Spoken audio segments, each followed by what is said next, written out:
ব্যঙ্গে পড়া নয়, ঘুরে দাঁড়ানোর নামই জীবন। হ্যাঁ, ঠিকই শুনছেন, ব্যঙ্গে পড়া নয়, ঘুরে দাঁড়ানোর নামই জীবন।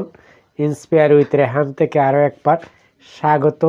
জীবনে এমন কিছু মুহূর্ত আসে যখন সব কিছু থেমে গেছে বলে মনে হয়, স্বপ্নগুলো ভেঙে যায়, চেষ্টা ব্যর্থতায় হারিয়ে যায়, আর নিজের কাছেই নিজেকে ছোট্ট লাগে। কিন্তু সত্যিটা হলো, জীবন কখনো থেমে থাকে না।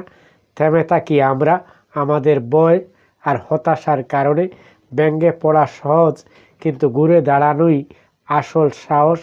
একটি ব্যর্থতা তোমার পরিচয় নয়, একটি ভুল তোমার ভবিষ্যৎ ঠিক করে না, বরং প্রতিটি ব্যর্থতা তোমাকে কিছু শেখায়, তোমাকে আরও শক্ত করে সামনে এগিয়ে যাওয়ার পথ তৈরি করে।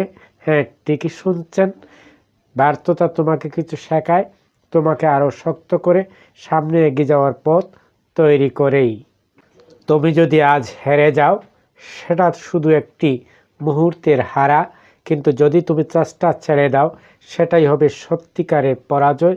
তাই নিজেকে সময় দাও, আবার গুছিয়ে নাও এবং নতুন বিশ্বাস নিয়ে আবার শুরু করো।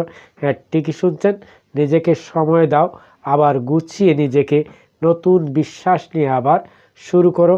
মনে রেখো, যারা আজ সফল তারা একদিন ব্যর্থ হয়েছিল। তারা শুধু থেমে যায়নি, তুমিও তেমন না। কারণ তুমি পড়ে যেতে পারো, কিন্তু পড়ে থাকাটা তোমার কাজ নয়। উঠে দাঁড়াও, কারণ তোমার ভেতরেই আছে সেই শক্তি যা তোমাকে একদিন সফলতার দরজায় পৌঁছে দেবে। হ্যাঁ, ঠিকই শুনছেন, উঠে দাঁড়াও, কারণ তোমার ভেতরেই আছে সেই শক্তি যা তোমাকে একদিন সফলতার দরজায় পৌঁছে দেবে।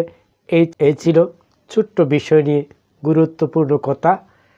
জীবন বদলাতে হলে অনুধাবনই যথেষ্ট। আবার দেখা হবে, কথা হবে নতুন কোনো বিষয় নিয়ে। সে পর্যন্ত ভালো থাকুন, চোখ রাখুন ইন্সপায়ার উইথ রেহান।